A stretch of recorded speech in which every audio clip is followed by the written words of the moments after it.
Hi, this is Randy Randall of No Age and host of the podcast Hyphenate with Randy Randall.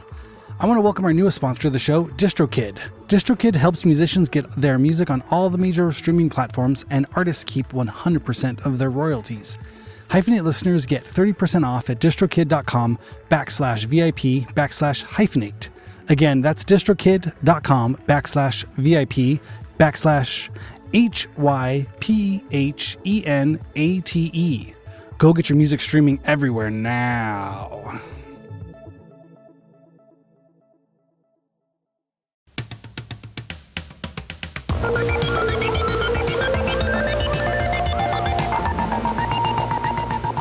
What's happening? How's everybody doing out there? Thank you so much for listening to, tuning in, downloading Hyphenate with me, Randy Randall. On today's show, I am very honored to have my good friend, Mr. Taj Johnson, on the podcast.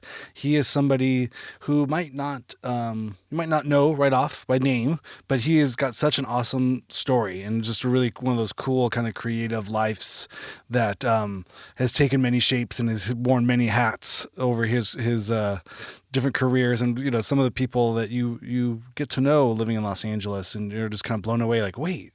So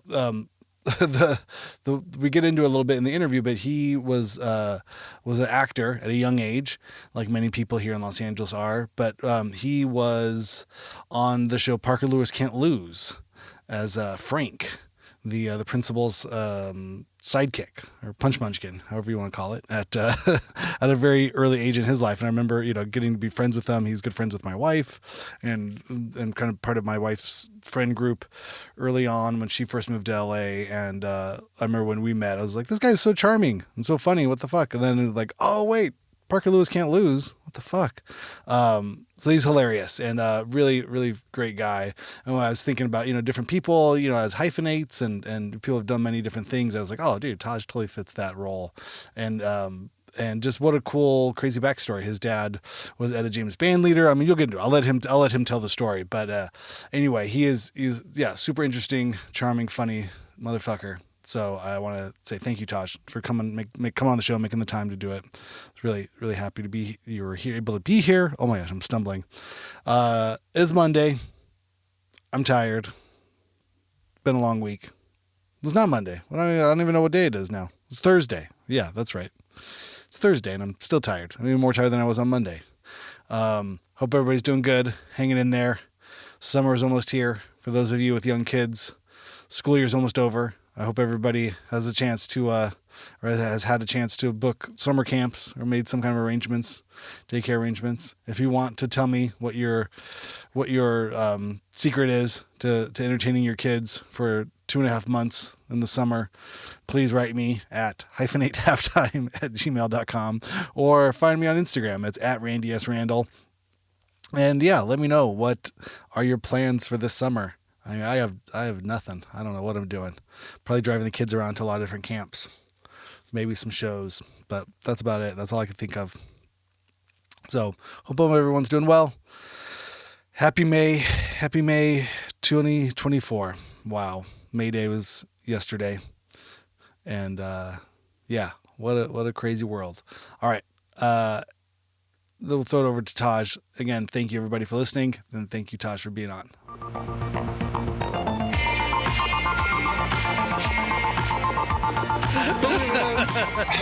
Taj Johnson, thanks so much for coming on Hyphenate. It's a pleasure to see you. Of course. Yeah, great to see you. Yeah, how are you doing? It's been a minute. I know. I'm good. I'm living. I honestly, I don't remember the last time I saw you in person and we actually talked. I don't know. I feel it's usually a Star Wars Instagram meme. Lot of memes. You're on my always send Star Wars. I love it. List. I love it. I have 5 friends who are all just dorks. Oh, that's perfect. No, I think maybe the last time I actually saw you in person was when you did that soundscape visual thing that was downtown. Oh yeah. That was sort of when you were first starting to do the soundscape stuff. Yeah. Right? Yeah. That was about five years ago, pre-pandemic. The whole other side of the world. No 2018, I think, was what that record was. No. Wow. Yeah. I don't know. I could be wrong. Something like that. That was a cool event. Yeah, that's fine. No, maybe not 2018. Maybe 2019. What did we do? I had.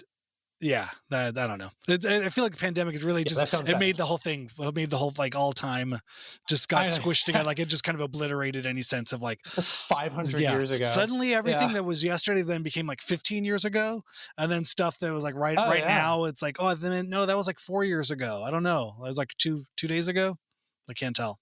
Yeah, dude. I was talking to somebody last night and she was like, oh yeah, that was in 2019. And it felt like I couldn't. Like, what do you mean 2019? I couldn't put my mind. What is 2019? That doesn't even exist. What were we? What were we? Yeah, totally. No, it's insane. Yeah, I know. Well, yeah, I wanted to catch up because I know, what the theme of the podcast I was telling you a little bit, it's hyphenate people that do more than one thing, or life and career has been multifaceted and or multi hyphenated and just a bunch of different stuff all throughout their life. And I thought, who could speak to that theme better than Mr. Taj Johnson? Yeah. And also I don't think I've done a lot of weird shit. I don't think I know a lot of your story anyway. I think I've gotten leaks and cracks in the stories. I always think, okay, this is a good way to catch up and also just fill in the questions. There was what was the thing I heard that's like women don't need therapy because they talk to each other. Men need therapy because we don't know how to talk to each other.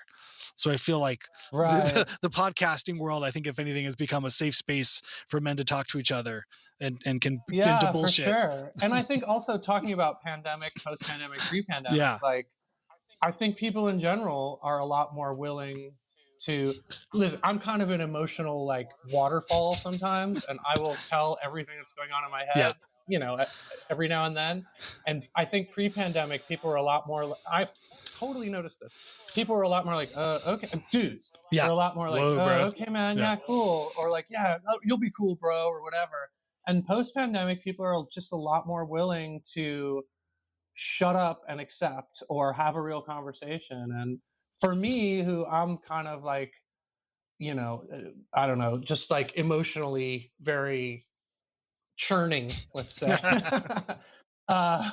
That change has been really something like really beautiful that came out of the pandemic. Just a bigger willingness of men in particular to kind of be like, fuck, I'm sad or I feel crazy or whatever, and let's have a conversation about it. That's a truly, I think, a kind of evolutionary leap in our culture. Yeah, no, I think it's I've noticed it in a way where I think it comes with age, but I think definitely the sense of isolation through the pandemic just sort of made it whatever tenuous social like threads, whatever like gossamer of social ties that men could survive on, just having no work in person things that the guy you always shot the shit with at the coffee but also having no work, and I feel like less than, I feel insecure, I feel and as a man you're just taught, especially a man of I think younger, Gen Z are a little more up on that.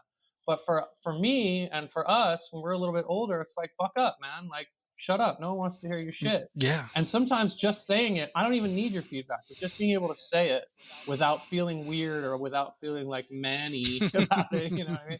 Yeah. It's a good thing. It's a great thing. Yeah. Yeah. I think. I don't, and then even just at the rise in the podcast world too, I just feel like for me, podcasting really came in during the pandemic where it was like, okay, I don't really have the connections or the friends or the shooting the shit kind of guys. And for me, I spent a lot of time in the video store, music store sort of world as a job. And then from there to being on the road, we're backstage and in a lot of this kind of just friends to just talk shit with. And then losing that, I found this kind of parasocial relationship through podcasts where guys would just talk about bad movies or bad food or just people making fun of each other. Just hearing a couple of guys or guys and gals, just talk bullshit. I was like, oh, this is fun. Okay, I'm connected again. I miss that. And so I figured, okay, well, I had enough one way of that, and I'm like, okay, I'm going to start to add my, seasoning into the bigger stew of podcast world and sort of try to represent some of the voices or some of the thoughts and the creative that I wasn't hearing in that world too, sort of bring that around. Anyway, and what's funny, to your point, I was thinking about this earlier. Well, when you asked me to come on, I was thinking about the first time I saw No Age, which was at that place downtown with the skate ramp in it. Oh yeah. On 7th. Yeah. Yeah. And immediately I was like, okay, number one, this is fucking awesome. But also it was like, you guys, you had such a sense of what you were doing. Like that kind of like, this is happening. Like, we're doing this. You know what I mean? Like, that's so powerful. It's so powerful. Apropos of nothing. Because you were doing something original, you were doing something personal, but it was also like, we're fucking doing this. Like, here it is. You know what I mean? Yeah. And that's really, that has a lot of power, man. That's interesting. I've worked around artistic shit my whole life, literally my whole life. And like, that is a goddamn superpower. You got to have determination and want it. And I sensed that immediately from you guys. Wow. I mean, you know, it was also, music was dope too, but like, there was that power of it. And, you know, that kind of relates back to what we're talking about. Like, when you're trying to make it, trying to do that shit, you got to have that. You know, you can't be worried about your feelings too hard. Yeah, you know what I mean? Well, I credit Dean with the confidence. I'll say I brought the ambition and the naivete and the drive, I think, but I think Dean had the confidence where I didn't. You know, I think I spent years, you know, in 4 tracks in bedrooms and, you know, chipping away and learning a skill, but never with the confidence enough to own the art of it all. And I feel like he walked around. Dean had a sense of kind of like, you know, for whether it was earned or just entitled of owning a room. And I think I could coast on that. And I needed that. I needed that, you know, just somebody to hold the room. And I was like, okay, I can make the sound. I can add the art to it, but I don't know if I can, you know, walk in like I own the place. And he had a good way of doing that. So we made a good team on those, especially in those early years where he might not know what to do next, or once he had the room, he might not have known what to do with it. But I couldn't get the room, but I had a lot of creative ideas, and he had a lot of creative ideas too. You know, it's not so black and white, but it made a good team early on. Yeah. yeah. That was palpable. Definitely. That was not like just walking in blind and not knowing your songs, not knowing anything about, not knowing you. Yeah. I was just like, oh shit. I mean, I knew your wife. Sure. But you're now wife. Well, it's fine. I met her at that warehouse. Probably a year or two before then, I would imagine. Yeah, in 2005, I met her she was opening up for this band, Big Business there, but it was like a late night show. It was kind of like, it was like a warehouse party sort of thing. So I was at the Smell, and I think we had either played or seen a friend's band play, and then there was like an after hour sort of show, like 10. It didn't start till 10 or 11 or something, and so. Yeah, we went there, and I remember her. She was playing. I walked into this like crowded warehouse and saw a vision on stage playing keyboards in the middle of a skate ramp. Was she doing Candy? No, this was the Erebus Nixon Sticks. Erebus Nixon Sticks. Yeah. Yeah, so funny. I was 24 and like, who's this lady? And then it was all you know. It was written in the stars from there. The coolest. Yeah. Yeah. But you said, you know, so you growing up around all things creative. Like, give me the background. Where do you come from, and where does creativity sort of come into your life? I was born. Both my parents are musicians. I was born in Woodstock, New York. After the festival, but my parents, my uncle, they played in the festival with different bands. And what were the bands? Hippies. And what were the bands they played in? My dad played with the Paul Butterfield Blues Band. What did he play? He played trumpet. Okay. And my uncle actually played with Hendrix that day. He was in Hendrix's band for a while and was Hendrix's roommate. Holy shit! For a while. What did he play in the Hendrix band? He is the percussion player. If you look at the movie, he's like the sweaty little Puerto Rican guy on the congas. He's like 20 or something, God. 21. He's like real young. And he's so, and he's a absolutely world class. My mom was a singer, and she was, I forget who she played with, because it was somebody early in the day, or early, you know, in the mix, because everything, you know, but but she was called out and just sang backup. She was not, and actually the story is that Jimmy called her out, and she said, oh, no. And she said it was the biggest mistake of her life. Me called her out, like, to sing with her? To come sing. Uh-huh. To come, yeah. Okay. And she got nervous for some reason, which is very unlike her. Huh.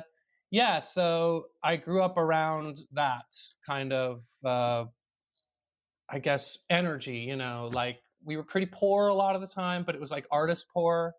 It didn't feel as harsh a lot of the times, you know, and my dad... When I was a kid, when we first moved to California, my dad started playing with Etta James, and was in Etta James's band, and eventually became Etta James's band leader for, I don't know, I can't remember how many years he was in the band, but that was my whole childhood, was like touring around with them. And this was kind of in the dark period for Etta, before like At Last sort of had a rebirth.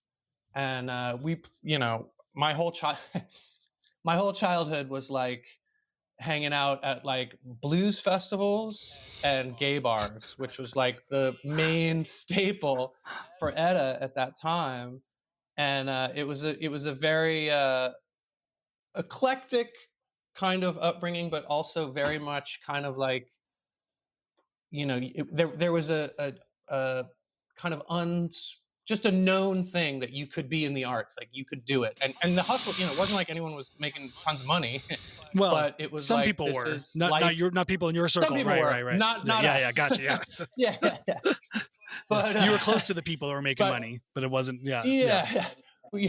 You'd be at a blues festival or something, and you'd see someone who's headlining the festival. And Etta, at that time, Etta was very early in the bill or in the middle of the bill, and she was a legend, an absolute legend, no doubt. But it just hadn't sort of re-monetized again, that whole section of the music business. Anyway, my point is that, I always sort of felt like I've had a couple of real jobs and they fucking sucked, just like regular having in the arts jobs. And I hated it. And listen, I've eaten a lot of shit doing things that were like in the arts, but, I've always that's sort of the underpinning of kind of how I've lived my life, which I realized later in life, like I've sort of had that kind of mixed upbringing of being super duper poor at sometimes, but it was never, I never had that crazy feeling of desperation or fear, because it had this artistic element to it. My parents were very much like, well, the next gig, the next whatever. My mom was an actress and did really well, and later in my childhood, excuse me, but I mean, yeah, that's how I came up. I came up in like jam sessions in the living room and weird, hippies and, a lot of all the attendant weirdness around people who are artistic. Especially at that time. Or who want to be artistic. At that time too. I think it's especially at that time. And I imagine drugs were probably part of that scene in one way or another. It's everywhere. That's everywhere. It's almost synonymous with that lifestyle in that time. Which can for sure. My dad used to say that he spilled more drugs than I've ever done, which is a great thing to tell your kid. Sure. But that was, that was sort of the vibe. And, it was very much like pre-internet, pre-PC culture, pre any of that shit. Sure. So, it was a lot more sort of nitty gritty. So born in Woodstock and then landing in LA and Hollywood. And that's sort of where you sort of, at what point do you start performing or start playing music, start acting? What happens? I started acting as a kid, probably around 9-ish, 8 or 9 or 10, around then. That I'm so bad with time, but that's basically around that zone. And going out to auditions with your mom, because that was something she was pursuing auditioning too. And I did shows and commercials and like guest spots and extra work, and just kind of worked for a couple years. And then I maybe 2 or 3 years I did that with varying degrees of success. I mean, I got stuff, but I wasn't like a famous star. But and then I kind of was like over it, and I was like, I want to be a kid. I want to play Little League. I want to do all that stuff, and did that for a few years. And then probably like in high school, got the bug again and was in high school plays and stuff. And then went to college for theater and dropped out like almost immediately. I was like, fuck this, I can just do this. And I did. And I went and auditioned a bunch and got a bunch of stuff, got on a TV series for a couple years, and did guest spots in a couple movies and commercials and stuff, like, for a few years, and then kind of got over it again. And I guess, I worked in the club business for a while. Oh, yeah. I did like event stuff in Hollywood, like straight up the cheesy ass Hollywood shit, like straight up Velvet Rope, the whole thing. But it was so much fun. I had so much fun. But yeah, I worked for a company that like did events and did like special pop-ups and stuff, and they were really cool and had a lot of cool shit going on. So I got to do a lot of really dope shit. Again, not a real job, but kind of a real job. And was work the door at clubs, and we did we were involved in a lot of cool shit. I got to go to the Cannes Film Festival. I got it. It felt like it was very sort of art adjacent. You know what I mean? Yeah. Like I felt like I was still in it, even though I was kind of ancillary to it. But like we did the Jane's Addiction reunion when they got back together the first time, and like all this stuff.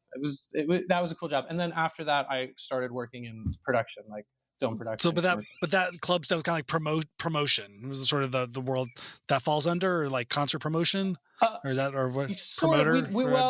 I did. Yeah. It was more like event planning. Okay. Like the company that I worked for had a club at the time. I don't know if they have one now, or actually they have a different kind of thing. Anyway, they had a club. Do you remember the Opium Den? No, I remember the name of it, but yeah. That was their club. It was a very famous club from like the jazz era. Whoa. But I forget right now the original name of that place is escaping me, but it's up on Ivar. Okay. And so it was more like like planning stuff, like production, really, like figuring out how many fucking garbage cans you need, and you know what I mean, like how many security you need to hire and all that stuff, which was a precursor to me doing that for film stuff. Gotcha. Yeah. And that working in the club was really goddamn fun, but you end up just doing a lot of horrible things to your body. Well, it's a time and place, right? There's a time in your life when that makes sense, and you can talk yourself into it. This is okay. This works for now. Yeah, absolutely. Till it doesn't work. Yeah, I mean, that's true for so many things in life. You know what I mean? It really, like you figure like, this is me now. I'm just like this, and this is how I'm going to be. And then suddenly, Yeah, but getting back to like the acting stuff, like what was your relationship to acting? How'd you feel about that? I mean, was that something you mentioned your mom was doing acting, and where does that like what? My mom was an actress. She was on like she went to Fame, the Fame high school, Fame, the TV show movie. She went to that high school. Yeah, exactly. Yeah, that's all. Yeah, she went to that high school. She was in a bunch of Broadway plays. She was in the original production of Hair on Broadway. She she was very much into the whole theater stuff. My dad was much more of a hardcore blues jazz guy. Like he was a very, very much into being a real musician. Right. And he played with a lot of dope people. He played with Van Morrison, he played with Paul Butterfield, and he played with Etta, obviously, and tons of people. But the acting thing probably came originally from my mom, but I dug it and was into it, and was always had a certain kind of facility in some ways for it. But I think the machinations of the business of any time you have to make money from art, there's a kind of like, especially when you're young, there's a demystification that happens in your head where you're like, oh shit, I thought this was this, but it's actually this. You know what I mean? Mm-hmm. And I think the more sort of quote unquote successful people are able to kind of marriage those things. And I say quote unquote successful because I think success takes a lot of different forms. Sure. And again, I think post-pandemic, we're a lot more open to this. You know what I mean? Sure, like, I mean, in the sense that, I mean, not just the most famous people aren't necessarily, that's not the only way to sort of survive or to find yourself. Right, or the richest, or the whatever. Well, poor Matt Perry. I mean, you don't have to look much further than that story, where you couldn't imagine somebody winning a bigger lottery, a bigger payday, but obviously horribly unhappy and mentally ill. In so many deep ways that didn't really ever allow him to enjoy whatever that was that he was experiencing. And so to think about that story, you just really is to understand the, like, successful on one hand and in a real tough place on another hand, and it can coexist in ways that not many people really get to understand or have empathy for because of our fetishizing of money and success and fame within, you know, our kind of culture. Absolutely. It seems like that's all anybody wants to know. That's it. That's the beginning and end of the story. And you're famous. You're on a TV show. Yeah. And congratulations. Shut the fuck up. Don't ever say anything else. Exactly. If I hear you say one more thing about anything, I'm never going to pay you another $1 million ever again. Well, you know, to your point, something that I learned kind of early on was I went to Beverly Hills High School, but I was not rich by any means. We got in, you know, it's a long story, but basically my dad talked to this woman and basically talked her into letting us stay in Beverly Hills rent-free for like a couple months until he could pay her back. Just so I could go to Beverly Hills School. So slums of Beverly Hills before you were the Kevin Corrigan. Very much. Yeah. Totally. Early on, yeah. Totally. But to your point, I bring that up because, you know, I kind of noticed early on that, you know, I was going to school with all these kids who were fucking mega wealthy and the sons and daughters of famous this person and that person, and they were fucked up. They were sad and they were fucked up, and they were going to be sad and fucked up for the rest of their life, and you could kind of tell. And it just really gave me empathy for them. I felt really bad for them because, you know, no matter where you no matter where you were born, you know, no matter how much money you have or whatever, you can still eat shit as hard as anybody else. You know, it's a hard lesson to learn because you think when someone has all the things that you want, that they must be fine. You know what I mean? Yeah. I mean, there's something so painfully human about that statement of what you just said. I think I laughed in a way that I was like, wasn't very empathetic, but it's just, but it's so in that sense of like, there's something about the soul or the vital part of what it is to be, you know, the spark of consciousness that is to be human that has no care for money whatsoever. That has nothing to do with it. They're almost could be seen as polar opposites. Yet in the same breath, within the same being, has a desire for success and survival that, you know, or maybe survival, which could then look like success as a means of survival. That, you know what I mean, will do anything tooth, nail, or claw their way to survive and not be plowed under, but yet will place the goal of that right to money, which has nothing to do with the soul, right? So it's this idea of like, if only I could get enough, if I could get enough orange juice, I'll be happy. And it's like, well, it doesn't matter. You could have a whole swimming pool full of orange juice, but how is that related to your happiness? Like that seems irrelevant to beauty and self-acceptance and love and to what it is to be alive 100%. And to enjoy life. Like having all of this stuff around you, yet there's something that just becomes so ingrained in our like primal brain of needing to survive, the meat, the competition, the, you know, I mean, it's such an easy way to keep score, you know, and we're so interested in competition in this country. Ooh. And like, here's a number. This number has a higher value. Right. You know what I mean? Which sparks on like a social media sort of way. Like I almost wonder if this like this, you know, social metric of social media followers and this thing almost can, you know, usurp as it works as a kind of false like currency. It's a currency you trade on in ways that have nothing to do with money. And especially if you're a rich kid and need some kind of form that's, you know, the money, you can get more money. It's not going to do anything. But if you have more followers or if you have more of whatever this is, and I'll tell you something, it's a meta currency. Wow. Yeah. You could not be more correct. And I'll tell you that in the business that I work in now, which is commercial production, there is, when casting now, for certain types of things, they will look to see how many followers somebody has. Wow. And that has become a kind of metric into how they will. I mean, it's certain things. Sure. You know what I mean, certain things where someone with a high follower count will bring the kind of eyes, and that is absolutely currency. That's that like an influencer style sort of thing where you'd expect them to repost the content on their channels.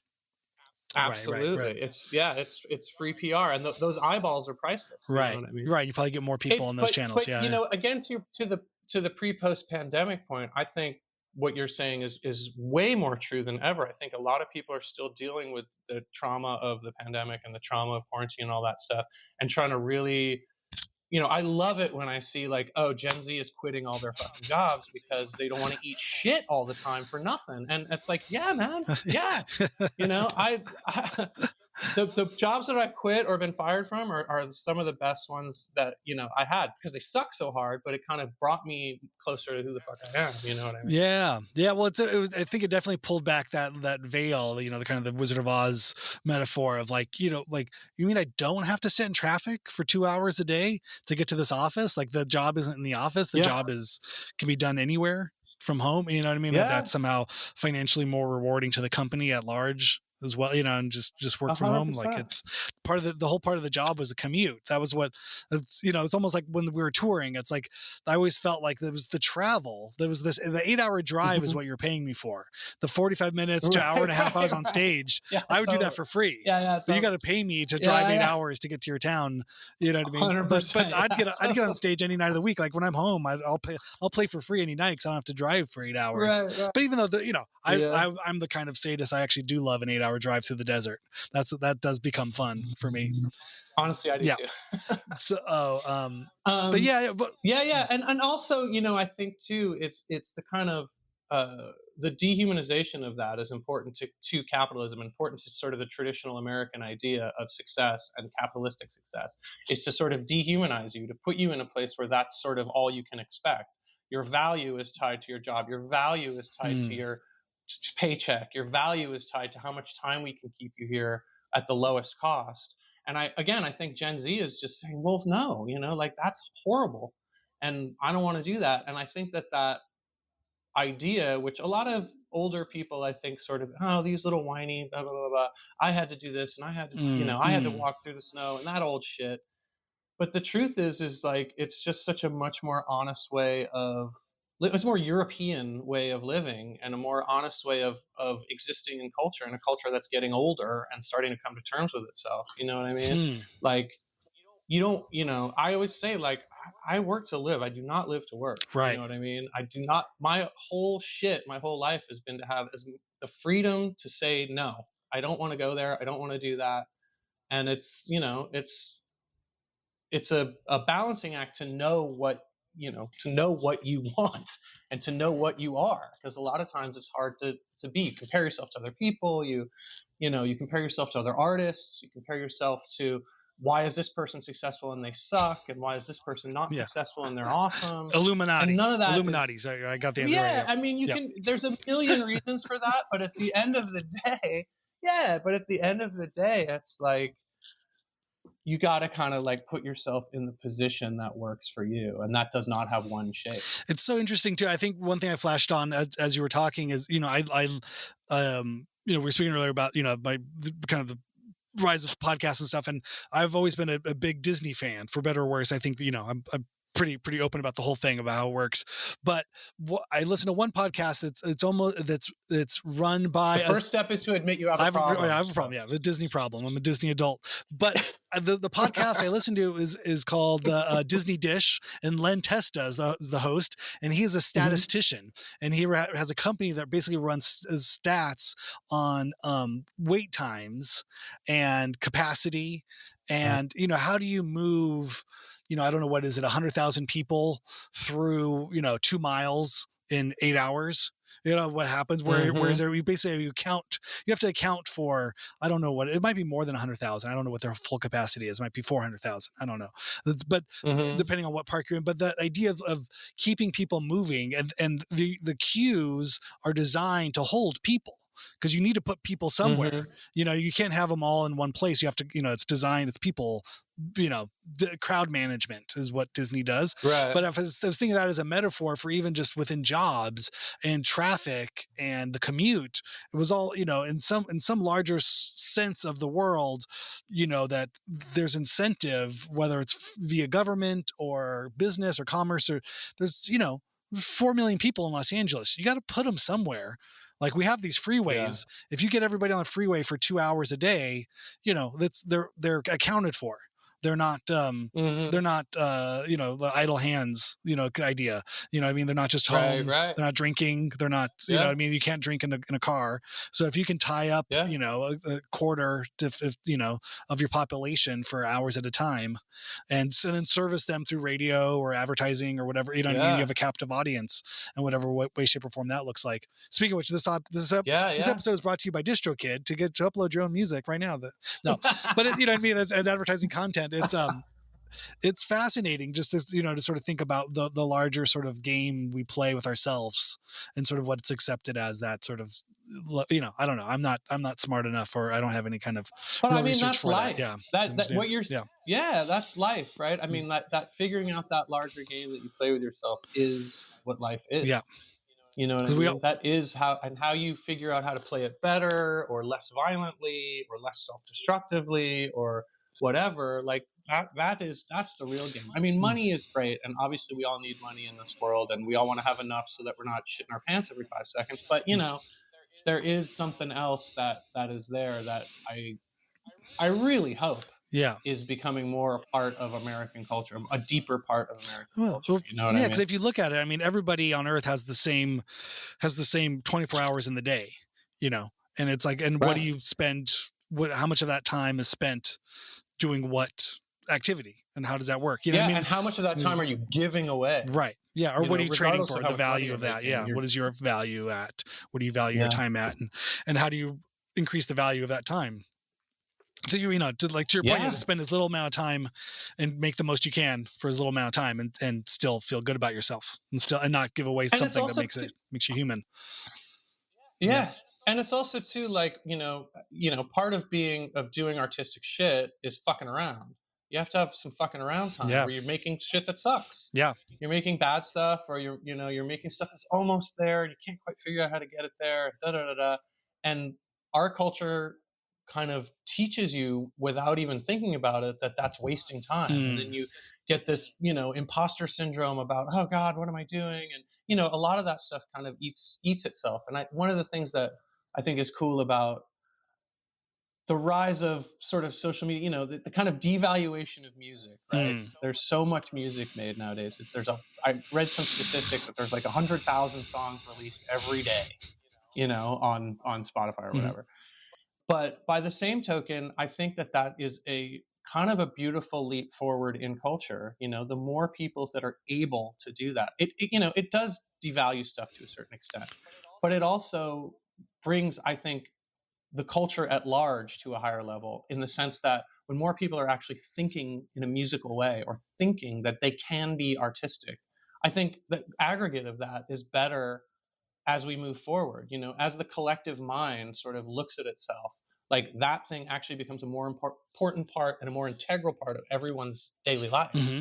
And you know, to me, that's beautiful. And listen, I've heard so much fucking garbage music coming out of people's living rooms and stuff, but then you'll hear someone that's just absolutely stunning, and that you'd never ever see.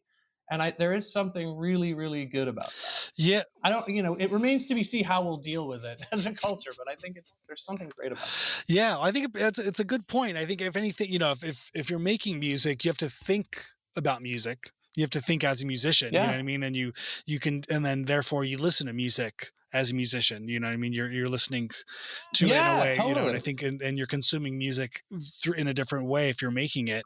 I think the idea too of I don't think music or art writ large is a commodity like housing or something. You know, the more houses there are, the lower the value, the less the scarcity versus abundance, because you don't listen to music in the same way that you consume resources. Music, you know, you can have 2 records that you listen to constantly, and you're not going to pay more for them. And it's not because those records cost you more money. You know what I mean? Or it's like you could get one Neil Young record, or you could get 10 Creed records for the same price. That's not how it works. You know what I mean? It's not the artistic value is not represented in the monetary value of it. It's not as a one is, you know what I mean? So the if Creed has 10 records, I'll kill myself. Okay, go ahead. But you know what I mean, though, in that same sort of way. So the idea of if there's 100,000 songs being released every day, Harvest is still a great fucking record. It doesn't matter. Right, you know what I mean? totally. You could put out 10x, 100x that number of new music that's being made. It will never take away the value of, the first 10 years of Bob Dylan's output. I'll go that far. You know what I mean? 100%. But you know what also too is great is that like those people who suck can find their audience of people who like suck shit. That's great. But you know what I mean? Better like for everybody. There's Kevin.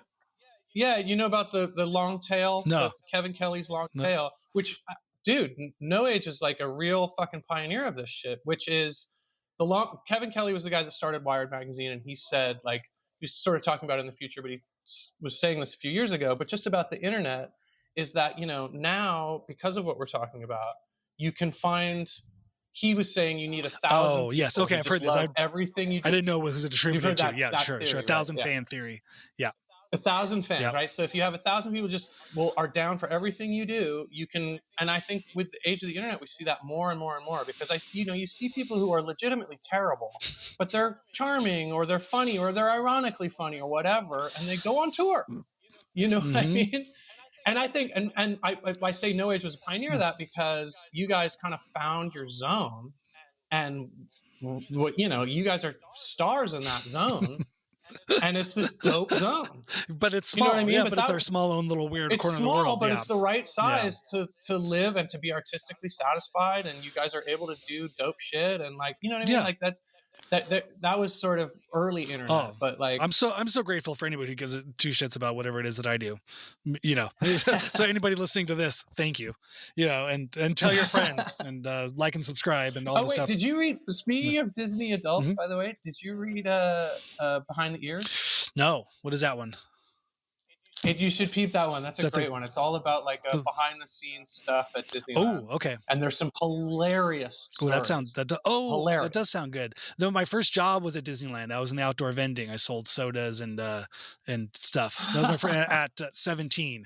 I grew up close enough to Disneyland that I could work there. Where did you go? In Walnut, which is right next to Pomona and Diamond Bar West Covina, Inland Walnut. Empire. So just 20 minutes up the 57 freeway from Anaheim. So relatively close out that way. But it was funny because then Dean from No Age was his first job was at Six Flags. He grew up in Santa Clarita, close to Six Flags. So I think that says something about the two of us, that are the first sense of like, I want to go get a job was at this kind of these ridiculous sure. Well, maybe that was the closest you could get to show business. Sure. Yeah. At that. Yeah, totally. Yeah, we were going for it. That's cool. Do you talk about the show you were on in terms of the sort of show business and early age and stuff? Do you talk about that, or where do you sit with that in your life as of today? Oh, I mean, it's I was on a show called Parker Lewis Can't Lose, which was kind of like a 90s high school kind of a ripoff of Ferris Bueller Day Off and 3 O'Clock High. You know that movie? Brilliant movie.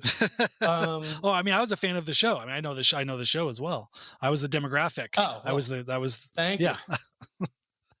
I mean, it was. I sort of loved the show because it was sort of like, it was sort of willing to do a lot of goofy shit. It was like the Looney Tunes or the Three Stooges of a high school set. Yeah, it had a cartoon sensibility. Totally, yes. 100%. Yeah. Yeah.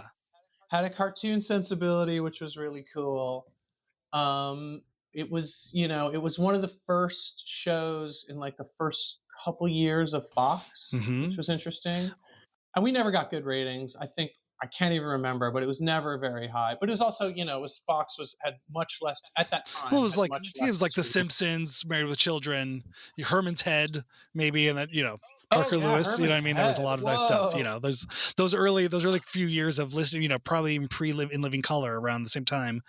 That sort of I think Living Color came sort of just after, but also it was they were pre-Saved by the Bell as well. Like they were kind of ahead of the curve of whatever the teen or preteen sort of programming would look like, and kind of be commodified through like Disney and CW and these kinds of things that would go on to like you define that preteen fantasy elements of that world.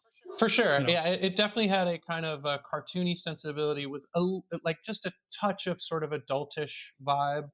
There was a little kind of adult jokes thrown in here and there, not meaning it wasn't quite as goofball as Saved by the Bell. It was as goofball, but it had but the writing was just a bit better. Yeah, and the cast were all 20-somethings at the youngest, right? There was no actual real teenagers in the cast. But playing, it's the 90210 style of 25-year-old playing 14. Yeah, I think I was probably 20 when I got that show. 19, just turned 20, something like that. And I think there was there was two actual cast members that were still in their teens. But all the main dudes were all in their 20s. Yeah. The Jerry, the like nerdy guy, I think he was probably still like 17 or 16. And then the little sister, Maya Bruton, who's she was very young. Okay. I can't remember how old. She was probably like 10 or something. Okay. But she was brilliant. And what was that like? I mean, it was, I imagine, going from commercials and, like you said, other work to then being cast on something like that. Was it sort of a rocket to excess and debauchery? Really cool. I mean, in some ways, but it was like this small show on Fox. So it wasn't like, this wild, like, I mean. But when you say bad ratings, even at that time, I mean, if you were to compare the ratings to whatever's on NBC now, I mean, it was still the era of, that was the 4 networks. I'm sure you still had millions of views, which is unheard of in whatever landscape of network probably. TV is. I don't really know the number, but you could be right about that. But it was, it was a show that was like very loved by certain small section of people, but mostly kind of overlooked. And it had that very colorful, kind of over the top visual presentation. So it presented as a kid's show in a lot of ways. But it was, again, but since it was Fox and it was starting off, it wasn't like any of us got rich off of that. I mean, we all did okay. I'm not whining, but it wasn't like, a lot of people think once you get this, you're set for life. And, it's not like that. Especially it only ran a few seasons. So it wasn't, this monster runaway hit. But it was, it's funny because I thought that the show and the cast and the writing was good enough those first couple seasons that we could continue, and so there was a sense at some point of like, oh shit, I'm going to be doing this for 10 years, you know what I mean? Or whatever, as a 20-year-old, whatever. But it was, I also very much had the sense like I had a lot of freedom in my character, which was super fun. And that was the best part, by far the best part of that show was the at the beginning, the writers like really liked me and gave me stuff to do that they know I could kind of make something out of, like physical humor or whatever. And that was really fun. But I think as the ratings continued to not get better, they made the show way more kiddie-ish, way more a show for kids. And my character got written off in their last season I called them up. I was like, what the hell? They said, we just didn't have any stories with your character in it. And I was like, funny how that happens. That's weird. And then I saw the new season and it was the show was already a little goofy and silly, a lot goofy and silly. And then the third season, they brought in this, I don't even know him, but they brought in another character and it became even more goofy and and then it died. Yeah. Cousin Oliver came in and then they brought in the great Gazoo and then Poochie. Poochie had to go back to his home planet and then, exactly. And then don't forget Ted McGinley was cast and then, Right. Bonds gets on the motorcycle, revs it up. But I mean, that's it. But it's a huge, after that, it's a huge thing. Yeah. After that, it was kind of a blow to be written off as a young actor. I thought, oh shit, well that must be my fault. Even if I didn't think that consciously, you kind of internalize those failures or whatever they are a lot of times. And I wanted to be a good actor, so I auditioned for a while, got a few little things here and there, but then I kind of felt like I just didn't want to. Hated auditioning, which is a bad thing for an actor. You gotta love auditioning because auditioning is the job, really. Auditioning is the real part where you have to show your skill and show your sort of possession of yourself. You know what I mean? And I started almost like a like a baseball player that gets into a slump. I started just like, I knew I was shitting the bed in these auditions. You know what I mean? And looking back at it now, I can laugh. But back then, I was just like, "What is wrong with you?" Yeah. You know what I mean? Well, and you're still such a kid. I mean, they say the prefrontal cortex isn't even solidified until 25, and here you are as a young man, trying to prove something and putting it all. It's all nothing. It's nothing but ego.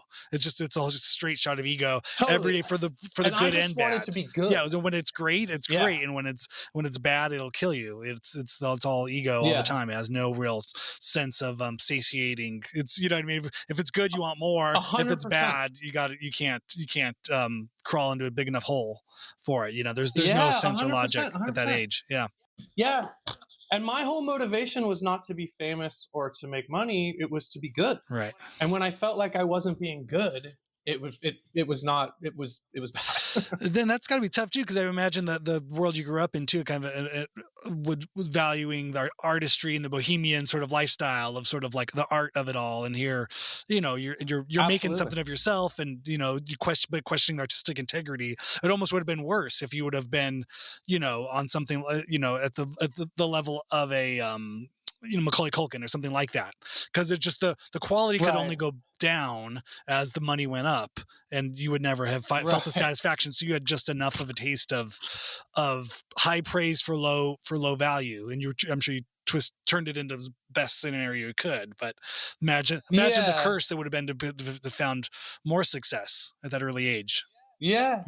Well, there was a point at which the sort of art and commerce touching each other or intermingling with each other, touching each other inappropriately, is, I remember there was a point at which it kind of struck me that like, oh yeah, these, everyone I work with, all the people, like they get it more than I get it, because I'm so interested in just like doing good work and being the best I can be. I was 20. I had been in theater conservatory school since I was like 16 or something. And like, I was really into the sort of like truthness of it. And when I kind of made the realization of like, oh fuck, like these people are here to make money. Like this is the business. And I'm not saying I'm some like saint that I hate money. I don't. But it was like, there was a real sort of come to Jesus moment for me internally, which was like, am I going to go like try to do Eugene O'Neill plays? That's not exactly what I want to do either. But I felt really like, I felt a little bit like a fish out of water. I felt like the things that were important to me that I couldn't help but have them be important to me. Like I couldn't stop that. Yeah. I think that's a big thing for people who are artistic, are, you have these things that matter to you, and you have to figure out if they're destructive to your career or the career that you want to build or the art that you want to build. You have to like mitigate a lot of that shit inside of you. For me, it was really tough. And again, this was before people wanted to hear about your feelings, as we were talking about earlier. I was really struggling with trying to figure out how to find a balanced place with that. You know what I mean? And it was hard to find, I had people around me who were, it was a good support system, but it was hard to find a kind of like truth to it, if that makes sense. An internal truth to it. Being able to live your... And that sounds so funny when I'm talking about this goofy fucking high school show. But that was... It speaks to the bigger, sort of quandary at large, at that age or at any age in terms of pursuing something creative. And it always feels like it's a black and white kind of thing. Like, oh, I'm going to be a banker, or I'm going to work in the factory, or I'm going to go live, go live in the gutter and die for my art. You know what I mean? I think again at that age, especially that young of an age, there's very few gray areas. Oh yeah. It's like, I'm giving it all away. I'm going to go live on I'm going to go live in a crab shack or somewhere in Alaska. And then, you watch. Yeah. You're not. Town's not going to know what to do without me when I'm gone. And cut to. And I did that.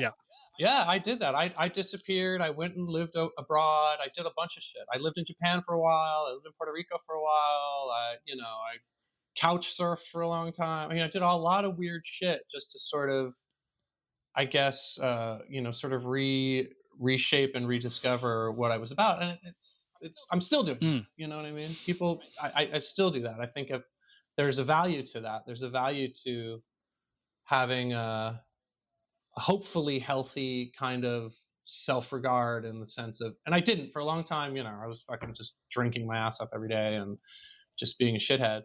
And that didn't help when I got to work in clubs. It sort of like fed that. Right. You know what I mean? It's almost part of the description, the job description. Like, yeah.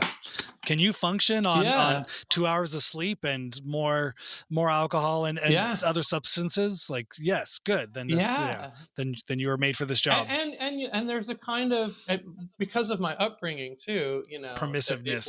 It was totally second nature. I never thought about it as being bad in any way until I got older and realized, like, oh shit, like, I'm so depressed. And maybe if I hadn't drank 10 beers last night, I'd be less depressed today, or whatever. But it's a compounding thing. You can't stop, because then you feel like shit and you feel the shame. Like, well, I know what's going to fix that. Exactly. The cause and solution to all my problems are the same thing. Totally, dude. Totally. And that was very, very normal in my world. All of my parents' friends, everybody around, everyone was, everywhere I went from the minute I can remember anything is weed, booze, coke, a lot of times, like whatever, it was they were subculture, counterculture people. Yeah. So it was celebrated, you know what I mean? Yeah, yeah. So I mean, I don't want to pretend like I'm some goody two shoes now. I'm not, and I'm not, I'm not sober 100%, but it's something that I've definitely had to reckon with myself about in terms of what we're talking about, in terms of like staking a claim to your inner territory. You know what I mean? Yeah. Well, it's hard to know who you are, especially I think that's one of those great ironies too of being a young tortured artist. Of it's all about the truth and knowing who I am. Yet it's the thing you run from minute by minute, second by second. Right. If you ever were to spend a second of sobriety actually studying yourself, you run in fear and hide and pull the covers over yourself. When the truth is there, the hard, painful, ooey gooey center of all your pain and torture is right there. Available to you at any minute, and the only thing we can really think to do is to mask it and complain that we don't know how to feel real. Like I feel like such a phony. You're like, oh, okay, well, it seems to all be happening at the same time. Dude, and especially for you guys, like operating in that, like, kind of punk rocky indie-ish world. I don't know what you want to call it, but like this world where like the truth of what you're doing is so important. Yeah, you know what I mean? Yeah, I think the buzzword became authenticity. I think that was the marketable term. Yeah. Well, that's like the Henry Fonda quote where he's like, the secret to success is sincerity. Once you can fake that, you got it. Yeah, exactly. That's like, Well, no, I think that time though, I think our band sort of, or that early aughts was sort of the last real, like, I think the term now has been coined indie sleaze, I think this, the sort of the world of whatever that music was, I think is, it was the last sort of generation before social media, and I think there's been a huge amazing accountability post social media for everyone's actions and the drugs and all of that stuff that goes with that, and I think it's incredible. But I think that was sort of that era too, of just sort of like the VH1 behind the music sort of stuff, you could live action role play that, sort of thing, and like everyone knew how it turned, everyone knew how all those stories ended. It still felt like that was your chance. The last seat on the Titanic was up for grabs, and everyone was fighting to get it. But I always thought that was one of the reasons why you guys struck a chord, was that there was no formulaic shit to what you guys were doing, which made it, it wasn't like, okay, here's a punk rock show, and like the 6 bands that were before you guys or whatever were playing the same 3-chord shit, and then like you guys came up and were playing this like spacey stuff, or the stuff that had weird structures, or you were fucking tap dancing on your pedals, making all this dope shit. And at that time the 2-man thing was a little less common as well. But I mean, I think it really struck with people because it wasn't that, and you guys had this kind of like confidence of like, what we're doing is good, fuckers. and it really struck me the first time I saw you. Well, it's incredible. I'd never heard that. It's nice to hear. It's so true, dude. One of the things that I love about whatever success you guys have gotten, and I always love it when I see that people are into No Age, or like know No Age or whatever, or respect No Age. It was that there was it wasn't like, here's our version of a minor threat song, or here's, you know what I'm saying? Yeah. It wasn't that. it was this other thing that was played with such like confidence and such like, it had a newness to it with the oldness of where it came from, and that is authenticity. That is what authenticity is. Where you know what I mean? you can wear your influences on your sleeve, but hopefully add something new to it. I think we're always pretty open and blatant about the standing on the shoulders of giants and the people that came before and what we loved about it, and then add something new to the pile. Hopefully, then someone stands on that, and on and on we go. But it's and not afraid to play some shit that might alienate some people. Oh yeah, which is that's some of the best. That's some of the best stuff. Yeah, I loved playing. Absolutely, yeah. It didn't always get us on, get us more fans, but we had more fun doing it. Dude, but that you got to, and the idea too that you as an artistic person, as a musician, you're like, you have to do this. I'm going to play this shit, and you guys are going to be like, what the fuck is this? But in a year, or in 6 months, or in 2 months, you're going to be like, oh, fuck, now I get it. You know what I mean? Yeah, I think there were definitely some songs of your guys where I was like, this is wild. I don't even know if I can listen to this. But then I'll revisit it a couple years later and be like, oh, shit, that's the shit. We're still waiting for some people to get some of it. Maybe we were too far ahead of the time. Dude, you don't even want that. No. I think it's the kind of thing too. At this point, the records are there. It's for people to discover them as, we're not hiding in the shadows. Everything's available out there for what it is. But yeah, wow. I mean, I want to thank you so much for coming on and talking about everything. I think so. We're there. I mean, you also have an incredible Bandcamp page. You just posted another great song that you wrote online. I didn't know. Thanks. I mean, I love all the stuff you're doing. Is this? Are you going further with this? Will there be performances and records in the future, or where do you kind of find yourself towards music? I'm working on it. Yeah. I got together sort of a body of songs, and I'm trying to get my guitar playing together, so where I'm happy with it. Nice. I thank you. I really appreciate. Oh my God, yeah. That. I had a lot of anxiety about putting that song out there because it's a little bit different than shit I've done before and vulnerable. Mm-hmm. But that's great. It feels good. It feels like the place where I should sort of be at. You know what I mean, in terms of making music. And I've got a whole bunch of songs, but I think I got maybe like 8 or so that are pretty solid. And yeah, I mean, I want to move forward with that. It's something that I super enjoy. But it's got to be hard though too, just coming from such a musical background, with your father, and everything you grew up around. Like that's probably the last veil to sort of be lifted. Like, okay, that you can stand in that arena creatively. Well, yeah, it's funny. My dad passed away a couple years ago, and he always had a very kind of a push-pull relationship with music. Like I said, he was very serious about jazz and blues music. He's a very good player. He started off playing the trumpet and transitioned to playing keyboard. And he was the one who introduced me to punk rock in the day when I was a little kid. He was like, listen to this, Dead Kennedys. I was like, what? He loved the kind of like fuck you-ness of it all. You know what I mean? And he respected the fact that they were doing something simple and sharp musically. Yeah. But by the same token, could be a super asshole about what was good or what wasn't good. And I'd been in bands that he kind of shit on before, and it hurts. Oh, yeah. It hurts because you look up to him not only because he's your dad, but also because he's a fucking really good musician. Yeah. So. But twice. He got to hear me play a couple stuff, but he never got to hear a lot of this sort of newer songs that I have. I think he would have appreciated. Well, my mom's a huge fan. She thinks I should be playing Coachella next year. Yeah. Oh my God. Yeah. You know how it is, man. Yep.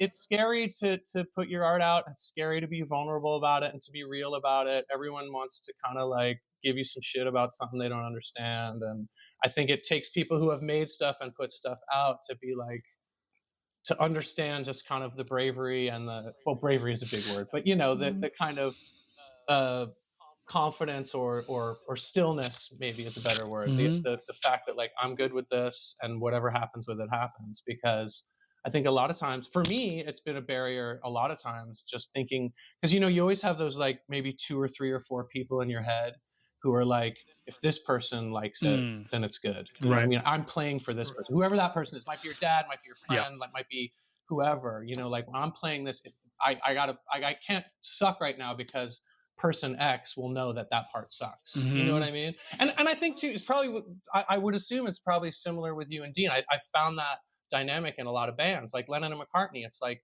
Paul McCartney is genius of the 20th century, but like there's one person that he would listen to it if it sucks, and that's John Lennon. You know what I mean? You need to have that thing.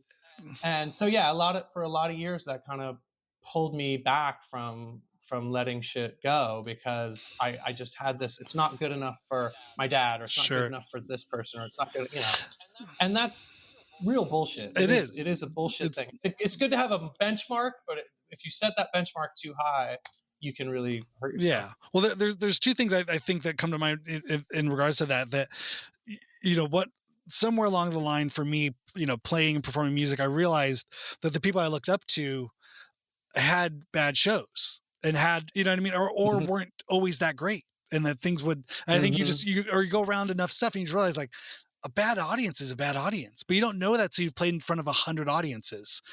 Right. If you play one show and you have a bad audience, 100% of your audiences are bad. If you play two shows, one's good, one's bad, and it's a 50-50 thing. You don't know what, but that's by huge. The time you get to show 5,000, what audience? There is no audience anymore, because is it good or is it bad? Because the granularness of what it is and what you get from them and what you don't get from them. It's irrelevant to the playing. You know what I mean? You've bypassed whatever value they can give or take from the experience of playing live. When you've played so many shows, you know when it's good. And you know when it's bad, and that's all. And I think that's also hard when you're a kid. You can beat yourself up, or when you're inexperienced, you'll beat yourself up and like, oh, I fucked up that one thing, and you show it, and you cry, and you throw a fit, and you look like an asshole, and nobody knows what you're talking about. It's because your finger moved on you had your half note off and a half, and no one even noticed. But you'll have your hissy fit because your ego was bruised, or because you let down your dad, the little dad in your brain, or whatever. Anyway. So, but you play enough and you realize, oh yeah, that's a horrible show. And then everyone's smiling and laughing and they're having a great time. I just played the worst show of my life and everybody loves me. They love me more after playing a really bad show. I've gotten more attention and more of the good things that I wanted that made me feel good. And so I was like, oh, the playing is not that you can go around just sucking all the time, but to know that it's not necessarily tied to one. You know, Dean and I played a show that one of the worst shows we've ever played was the show that Jonathan from Sub Pop came to see. We played this Polish discotheque in Brooklyn, opening for another band, and the equipment we borrowed from our friends, you know, that like the crap or whatever. You know, our friends were nice enough to let us borrow this like broken equipment, but that was just that it was broken equipment, or something didn't work and everything fell. But we ended up just, you know, you kick everything over. It was already broken, so just kicked everything over and just had a great show playing the one, you know, the snare that worked and then the one string that worked, and just played through it all. And we're like, well, that was funny. We were going to be on Sub Pop. How funny would that have been? But obviously all this happened. It's terrible. And we go out and get a beer with Jonathan afterwards, the owner, and he's like, you guys are fucking great. Let's do it. We're like, what are you talking about? Like we came here just to kind of like say we met you, and there wasn't how funny this would. What a fucking how moment. Funny this would have been if we ever would have gotten to be on Sub Pop. Wouldn't that have been so funny? We were just laughing about it because we blew it so hard. We could not have shit the bed harder than a band could ever shit the bed. And he acknowledged it. He's like, oh no, that was an unmitigated disaster. But you, as people, as artists, had so much confidence and played through it with such like. That's what I'm talking about. Yeah. Whatever we didn't give a shit. It was because it was just so bad at that point. We couldn't even feel bad about it. We had to laugh. It became more of the joke of how worse we could make it. And he acknowledged that was the thing he liked. That it wasn't even the songs. Or the equipment. He's like, it doesn't matter. The equipment will break, but you guys have the balls to have even more fun. The worse it got, the more fun we were having. And I think he saw that. And he's like, that's the band I want to sign. And so it's like, okay, nothing prepares you for that. No amount of practicing in your bedroom, or you know what I mean, posing in the mirror is going to like get you to that level of whatever it was. But you had played those songs 500 fucking times. Yeah. So you were living inside of those songs, you know, which is like when you you know, your fingers we know didn't them shut more than down. your brain. Yeah, I'd been pelted with cans and pitchers of beer, and been kicked in the face. I had enough shows where kids, you know, I had a pitcher of beer thrown at me that hit my shoulder and soaked my amp in Atlanta, you know, and like, you know, just shut the whole show down, and I had to carry around a broken amp for 3 shows till we got to Philly, where there was a guy who knew how to fix tube amps or whatever. You know, we'd had so many bad shows to that point, or the thing where the kid throws up on the drums and you're playing and the drummer's getting splashed back with vomit because he threw up on them, and and there's just the disasters compound. You know, I mean, we had so many great fun disasters that we knew how to have fun with that. But so that was one thought that came up with the idea of, you know, in reference to playing and giving a shit or not giving a shit. It doesn't, you know, the less shits you give, because it doesn't matter. And the other thing it made me think about too is, you know, in reference to dads, my dad was a surfer, and on the spectrum of unpleasant people. He took up a large space on that map, and and at some point, it was extremely diplomatic. Yeah. And at some point when I picked up music, I realized he knew nothing about it. He would come like, "Hey, play a Beach Boys song." I was like, "Ah, Dad, I don't know it.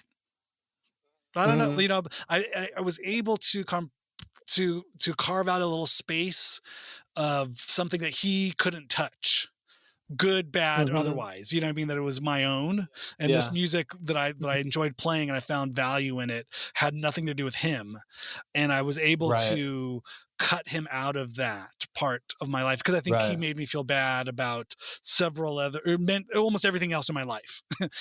He had ability to either praise or criticize everything else in my life, but the music thing, it just was not available to him. And I knew that. And so I lived in that, and I needed that, especially at that age. And my success or development or failure, whatever it was going to be my own. I was going to own this music thing. And so as that gives you power, it really did. I needed that in my life, because I like I said, I had very little that could not, that was not touched in that sort of way. And so I needed that, and it was very important. And as I grew and went on and stuff, it was, in terms of the people I wanted to impress, you know, kind of like you said, there was like, what would so-and-so think about this? But I really had started off in this world where like, I do this because I get something out of this.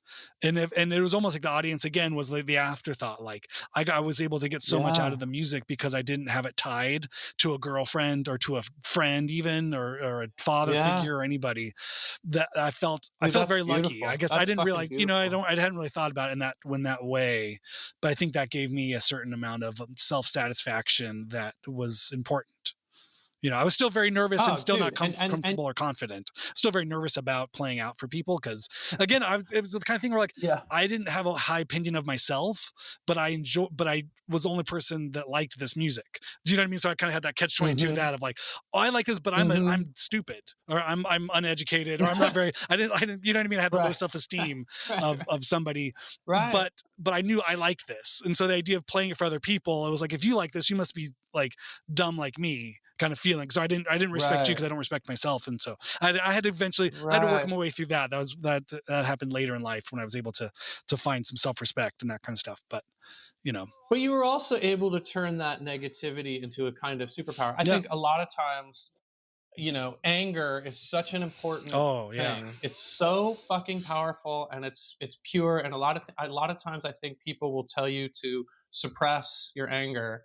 And I think that's wrong. I think you need to channel that shit, express and it, put it into something. And obviously, you know, punk rock music or loud, thrashy music is one place to put it. But I think that's, you know, dude. I mean, the biggest kind of like sort of violent act is what you're talking about. This idea of parents just shitting on their kids without thinking about it. You know, just without even a thought of how that affects parents. And I know you're a parent, by the way. Yeah. My best to Ryder and Wilson, thanks. but like, they, you know, like it's so there are things that you think about that your dad might have said to you fucking 30 years ago, and it still hits you in that weird space. And it is such a superpower to take that weird space where it hits you and be like, you know, this is my territory, this is my thing, you can't fucking touch me in this thing.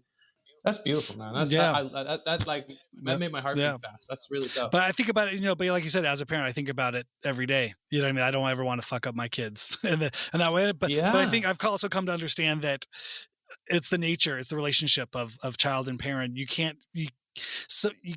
Someone can't be so important in a good way that they're also important in a bad way.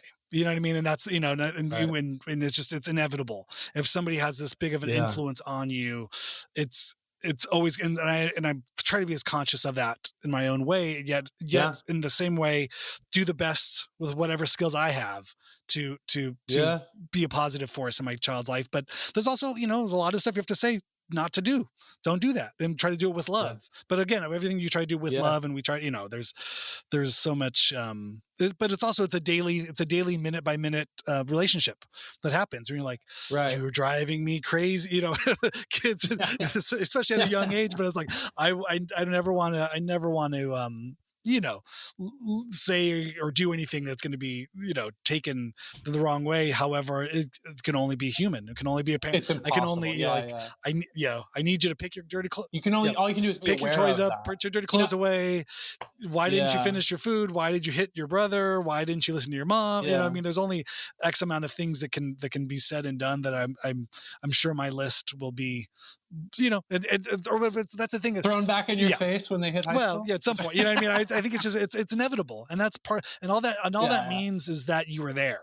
Because the worst thing you could do is not, then it's like, I never knew my dad. I don't know what he thought. And then they build up an absentee parent who's a million worse than whatever it is you did. I think just being there and showing up and making all the mistakes and apologizing it's modeling healthy behavior, hopefully, in that kind of way that shows that, hey, I was active in your life. When the active means good things, and active can mean bad things, but we rise and fall, and hopefully he'll be able to list my shortcomings to his friends, later in his life, or even tell me to come back to me like, Dad, here's all the things you weren't great at, and I can cop to it. And I go, you're right. I apologize. I'm present there at that point in his life too, and that's all. And you mend fences, and you become stronger because of those mending and healing things that didn't go right. If you can do that, then that's all life, right? At the end of the day, it's not about not hurting people or trying not to hurt people, but it's also, if you're going to be in a relationship, if you're going to be active emotionally in someone's life and have the power and give somebody else the power to hurt you or to love you, is also to hurt you, and to know how to deal with that. And it's not just about being closed off and just saying, again, these touchy feely emotion things. It's like, if you give somebody the keys to make you happy, you also give them the keys to make you sad, and trusting somebody with that, and knowing when you make them in the same way, when you're wrong, you say you're sorry and you fix it as best you can, or if you can't, then you walk away, whatever that, what I mean? But it's having those acceptances of we can do this. That's what people do. It's not just, we're not islands. You don't have to be perfect. They don't have to be perfect. Yeah. Right. But, and I always say this when I get to this discussion about parents and parents' effects on their kids and my parents, etc. Like, your parents are the most famous person in the world to you. You know everything about them. Your sons already know shit about you that you don't even get. Yeah. Because they're just watching you all the time, and there's a they know about how your toenails look and how things I think about since my dad passed. There's things that pop into my head. I was like, I didn't even realize the shape of his finger, or the smell when he had the certain deodorant or whatever it is. You know what I mean? There's such power to that. And one thing you said really resonated with me, which is the ability to keep that accountability as you grow older, to be able to say, when Ryder turns around and says, hey man, you did this thing that really fucked me up and now I'm trying to deal with it. Are you going to be able to be, well, fuck you, man, I tried my best? Or are you going to be able to be like, yeah, fuck, I did do that. And who knows, in the moment, who knows how you're going to react. But it's a very powerful kind of relationship that is, I have so much respect, Randy, for you to be able to take a shitty dad and turn it into something really, honestly, turn it into something really beautiful. Because shitty dads I had a great dad. My dad was not a shitty dad. He could be a shithead, but he was not a shitty dad. But there's still shit that I'm trying to deal with about that, in terms of, because he was an artist. So in terms of my artistic stuff, but that's a real, there was a point at which we tried to have it out, and he was like, hey, fuck you, man, I did my best. And I was like, wow, I'm trying to like tell you some deep shit, and you're coming at me with that macho shit. Yeah. You know what I mean? It was very, very, very weird. But man, I have a lot of respect for that. That's a real superpower. Oh, no. Well, it came with it came out of necessity. I had to do some growing because I wasn't I was going the opposite of growing, and so I needed to figure. Yeah, but you could have been in fucking jail. Yeah. You know what I mean? That shit could have put your ass in jail. I'm sure you grew up with a lot of. I did too. Jails, grew up with a lot of folks who like they just went that way. Where they say jails, death, or institutions. It's where people like me or end up. And I saw it and I didn't want it. So you got to choose. Yeah. That's that kind of stuff too. There's tons of platitudes, but it's just you're choosing a happiness every day. Happiness doesn't happen.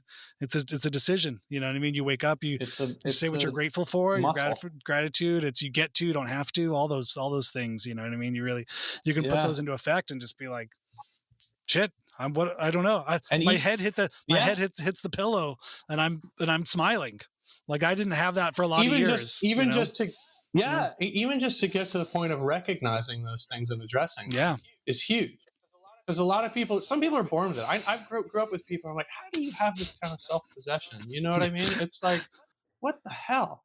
I'm sitting here trying to fight a stranger because there's something going on in my body that I don't understand how to, whatever, when I'm 21. Yeah. But people walking around to be able to with cars that have people walking around with gas in their car and the bills aren't in collection, and you know what I mean? It's like how do you do it? You have a healthy relationship, you have a girlfriend, you have money in the bank, you have whatever it is. Yeah. And totally. And to your point, dude, that's how do you do that? How they fucking did it was not by having a good relationship with that girl or that car. It was by having a good relationship with their fucking self and being like, oh, I'm a dickhead. I was an asshole to this person. Why was I like that? Dude, that took me decades to figure that out. And also being right. Just the muscle of figuring that out, just the muscle of being able to observe your own behavior is so... It's not, if it's not modeled for you, if it's not something you see done, you don't really know how to do it. You have to really work at it and build that. Like you said, it's a muscle. Yeah. But even that feeling too of of being right sized and realizing, the difference between the astronaut and the janitor. You know what I mean? The astronaut does one job and the janitor does the other job. And, and one can't be mad at the other one because they're not doing the same thing. They both have jobs to be done. Yeah. You have to do the job you have to do, but there's no point in even worrying for 10 seconds about one job or the other. If that's not your job, don't worry about it. If that's not who you are, you know what I mean? Like you can't be jealous of the astronaut because you wouldn't know what to do with it if you had it. If you found yourself in space, it's interesting too. You wouldn't know what to clean. If you, since I've been roller skating so much since the pandemic, and I hang out a lot of times with people who are a lot younger than me, and that has actually been a real blessing because they are so much more attuned to all the shit that we're talking about. It's so much more a part of their just daily discussions with themselves. And sometimes that can turn into a little bit of a Ouroboros, it can turn into like the snake eating in itself, where you're just constantly checking in and you're not even doing anything. But for me, coming from a different generation and coming from a place of being, trying to deal with a lot of macho bullshit that I was never really comfortable with to begin with, that has been like an incredible blessing. Just in the way that people talk in general terms, the way that people address people's failings and shit, it's so much different than it was when I was a kid. And it's a reflection of that culture, that youth culture. And I think, it's the generational. As much as I get scared about how this country is going and the fucking dumbitude of a lot of people, it's like, in a lot of ways, man, the kids are all right. You know what I mean? That's it really is true. That's a good place. Yeah. Where do you want people to go to find out more about your music or about anything that you're doing? Where do you tell people to go? Well, I have a bunch of old shit up on SoundCloud, but I'm gonna post some new stuff soon. I don't really have a great spot. I can't remember. I think my SoundCloud is Pressure King. I was going under the name Pressure King for a while. All right. Which is a funny, weird story. But I'll put a link in the description. The song that I just posted recently on Instagram and a couple of other ones. I'm going to put together some kind of just some performance videos of them and put them up somewhere. I don't know. I guess on Bandcamp or something. I haven't really done that yet. All right. But well, I don't know. Go to my Instagram, Master Taj. Watch that space. Watch this space for more to come. Coming soon. So good to see you. Good to see you bro. too. It's really good to see you. Let's not have it be another 5 years or whatever. Rad. Thank you, Taj, so much for coming on. What a crazy story, right? I mean, I love it. I mean, I feel like, in this world of super creatives, multi-hyphenates, just people doing a million things. I mean, I feel like there's a lot of stories, like Taj's, or I mean, Taj's story is very unique to him, but just those, those feelings of like, what's it all about? Where am I supposed to go? I thought it was one thing, then it's another thing. And it's that journey of finding yourself and that sort of finding your place in the world is always evolving, because you're always evolving, and I think it's something that I think, a lot of people, we think like, oh, okay, I know what I'm supposed to be. I know who I am. And then you get there and you're like, that's not me. That's not who I am. This isn't the job I wanted. This isn't the education I thought I had or I needed. And you find yourself just, being somebody else, or finding out, you've always been someone else, or just, just the overall continuing to give yourself that grace to continue to evolve and find yourself and be who you are, and just, being right sized and finding what that size is, on any daily basis can be a challenge. So I really appreciate Taj's honesty and just looking at that, and, and all the success that comes with stuff too, sometimes has nothing to do with actually being happy. All those crazy sort of feelings that, like, you get the goal that you thought you wanted, and that's not the goal, or it's not as all cracked up to be, and you got to find something else and do something else, and being comfortable enough and giving yourself that sort of space and forgiveness to be like, oh, okay, well, I want to do something else. Just because I wanted to do the one thing doesn't mean I have to stop and just do that. Like, it's okay to throw yourself into something else and go somewhere else and do something. So I don't know. I really just appreciated Taj's story, and I didn't know a lot of those things too. It's funny. I realize a lot of people I get the chance to talk to on here, if we've been friends in the past, like, you're just shooting the shit at parties or at bars or wherever, when you'd meet, or at friends' houses and get-togethers and things, and you're not really getting into, where'd you grow up? What was your dad like? What was this like? Who was your mom? How'd you do this stuff? It's usually just light conversation and dumb Star Wars jokes and asking if you've seen these dumb memes. That's probably 90% of my conversations with people I talk to socially. So it's fun. It's fun to get to sit down and chop it up in a more long form kind of way here on the podcast. So thank you, Taj, for coming on. Thank you, listeners, for listening. And I will see you on Monday back with Aaron Farley. All right. Have a good weekend. Be safe.